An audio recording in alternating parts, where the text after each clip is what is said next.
দেখা যাচ্ছে গরমের প্রচন্ড তাপদাহে আমরা অনেক সময় রোদে পুড়ে ঠান্ডা লেগে যাচ্ছে অথবা ঘামছি যখন তখন কিন্তু অনেকেরই ঠান্ডার সমস্যা দেখা দিচ্ছে অতিরিক্ত ঘামের কারণে। আবার দেখা যাচ্ছে হঠাৎ করে বৃষ্টি শুরু হয়ে যাচ্ছে। সেই বৃষ্টিতে ভিজে পুড়েও যেন অনেকের ঠান্ডা লেগে যাচ্ছে। এই সময় ঠান্ডা কাশি থেকে পরিত্রাণ লাভ করার জন্য বা আপনি যদি সুস্থ থাকতে চান তাহলে কি করবেন সেই বিষয়গুলো সম্পর্কে ছোট কিছু পরামর্শ দেব। সবার প্রথমে যদি বলতে হয় আমরা বলে থাকি রোগ প্রতিরোধ ক্ষমতা বাড়ানোর জন্য খাদ্য তালিকায় প্রচুর পরিমাণে ফলমূল শাকসবজি রাখতে হবে। সেজন্য অবশ্যই প্রতিদিন প্রচুর পরিমাণে ফলমূল শাকসবজি, অবশ্যই টাটকা ফলমূল শাকসবজি গ্রহণ করার চেষ্টা করবেন। বিভিন্ন ধরনের টক মৌসুমী ফল গ্রহণ করার চেষ্টা করবেন। বিভিন্ন ধরনের যে সকল সবজিগুলো আছে সেগুলো গ্রহণ করার চেষ্টা করবেন।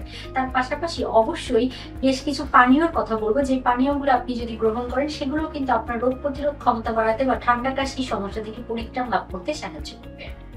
সবার প্রথমে যদি বলতে হয় বিভিন্ন ধরনের মসলা দিয়ে আপনি কিন্তু পানি ফুটিয়ে সেটি পান করতে পারেন। আপনি মসলা চা গ্রহণ করতে পারেন, আদা পানি গ্রহণ করতে পারেন, জিরা পানি গ্রহণ করতে পারেন, গরম মসলা দিয়ে পানি ফুটিয়ে গ্রহণ করতে পারেন, দারুচিনি বা এলাচ দিয়ে পানি ফুটিয়েও গ্রহণ করতে পারেন। পাশাপাশি লবঙ্গ দিয়ে পানি ফুটিয়েও গ্রহণ করলে সেটি দেখা যাবে আপনার এই ঠান্ডা কাশি জনিত সমস্যা থেকে পরিত্রাণ লাভ করতে সাহায্য করবে।